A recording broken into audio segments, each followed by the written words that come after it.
Free will, the thing we all assume we have because, well, we feel like we're making choices. You woke up today and chose to watch this video, right? Except, what if you didn't?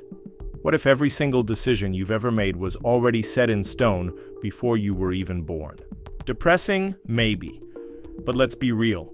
If free will doesn't exist, then nothing is your fault. Procrastinating? Not your fault.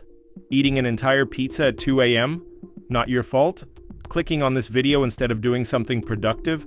Absolutely not your fault. And honestly, that sounds kind of nice. So let's break it down.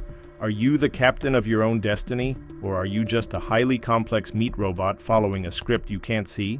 The short answer, bad news, you're probably on autopilot. The uncomfortable truth?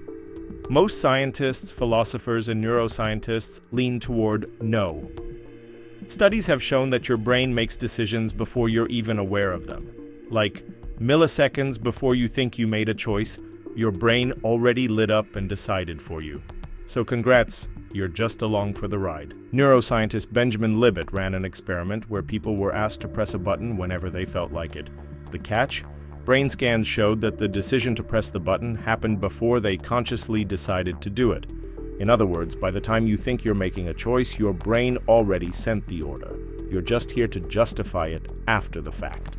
So yeah, free will might just be a very convincing illusion. The everything is predetermined argument, enjoy your scripted life.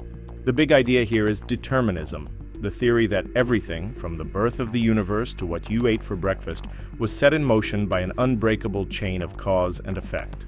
Your personality, shaped by your genes and environment. Your decisions, influenced by past experiences, brain chemistry, and subconscious biases. The fact that you're watching this video instead of working out or learning a new language? Yeah, that was decided ages ago by everything that came before it.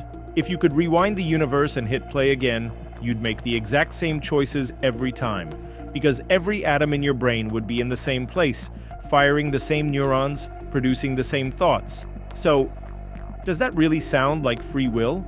But wait, maybe you do have some control, not much, but a little?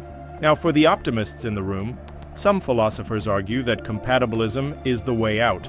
This idea suggests that even if determinism is real, you still experience choice, and that's what matters. Think of it this way. You might be influenced by biology, physics, and past experiences, but you still feel like you're choosing. And as long as you believe you have free will, does it really matter if you don't? Plus, quantum mechanics throws a wrench into strict determinism. At the tiniest level of reality, particles behave randomly and unpredictably. Some people take this as a tiny glimmer of hope that maybe, just maybe, the universe isn't completely locked into place. Of course, that doesn't mean you actually have control. It just means the universe is a little more chaotic than we thought. Final thoughts, you're either free or a very complex goldfish. So do you have free will? Well, it depends on who you ask. Scientists say your brain makes decisions before you do. Philosophers say free will and determinism can coexist. And quantum physics is over there, making everything we just said way more complicated. But hey, even if you don't have free will, you still get to experience life as if you do. So you might as well keep making choices, even if those choices were already made for you. Oh, and one last thing, you were always meant to like this video and subscribe. It was predetermined, so don't fight it.